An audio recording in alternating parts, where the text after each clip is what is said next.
السلام علیکم ورحمۃ اللہ وبرکاتہ۔ جی کیسے ہیں آپ سب لوگ؟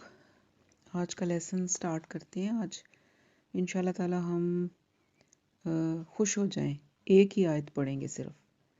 ایک دفعہ پہلے بھی ایک آیت ہم نے پڑھی تھی اور آج بھی ہم صرف ایک آیت پڑھیں گے، لیکن جب آپ اس آیت کا سائز دیکھیں گے پھر شاید آپ کی خوشی تھوڑی کم ہو جائے۔ تو مذاق کی بات ہے، اتنی لمبی بھی نہیں ہے اور ہے بھی آسان، مشکل نہیں ہے۔ ایک ہی آیت انشاءاللہ آج ہم کریں گے، آیت نمبر 196۔ تو چلیں شروع کرتے ہیں۔ آپ لوگ اپنا نکالیں قرآن پاک اور لکھنا شروع کریں۔ اعوذ باللہ من الشیطان الرجیم، بسم اللہ الرحمن الرحیم۔ رب اشرح لی صدری ویسر لی امری واحلل عقدۃ من لسانی یفقہوا قولی۔ جی، وا اور اتمو مکمل کرو، پورا کرو،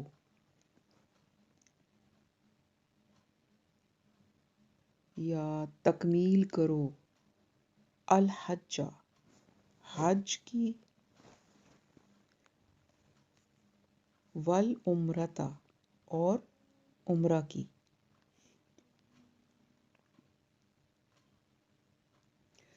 للہ اللہ کے لیے، لام زیر لی کے لیے اور اللہ کے لیے،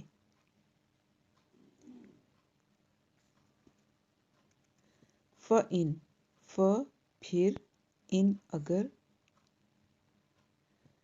احصرتم احصر روک دیے جاؤ، تم احصر میں دیکھیں الف پہ پیش آ رہی ہے نا، تو اس لیے پھر یہ مجہول بن گیا، روک دیے جاؤ، ٹھیک ہے۔ اور تم احصرتم تم روک دیے جاؤ، فما تو ما جو، فما تو جو، استیسرا میسر آئے، اور یہاں پھر حمزۃ الوصل ہے اور اس کو ہم نے حرکت دی ہے، تھرڈ لیٹر کے اوپر زبر ہے، اس لیے ہم نے اس الف کو زیر دے دی ہے۔ استیسرا میسر آئے، من سے، الحدی قربانی، ولا وا اور لا نہیں، تحلقو تم منڈاؤ، تا تم کے لیے ہے، تحلقو تم منڈاؤ، رؤوسکم رؤوسا سر، کم اپنے سر، حتی یہاں تک کہ، یبلغ پہنچ جائے، یبلغ پہنچ جائے، الہدی قربانی،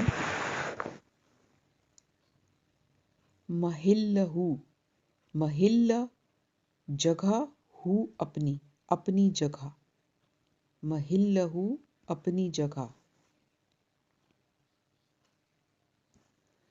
فمن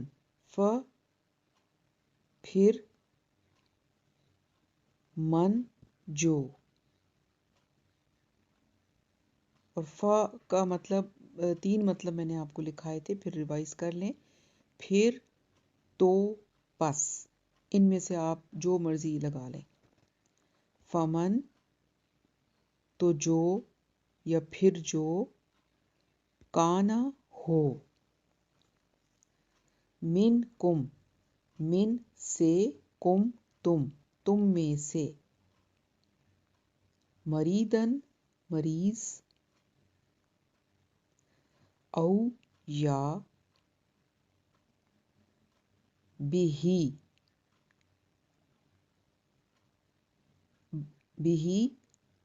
اس کے،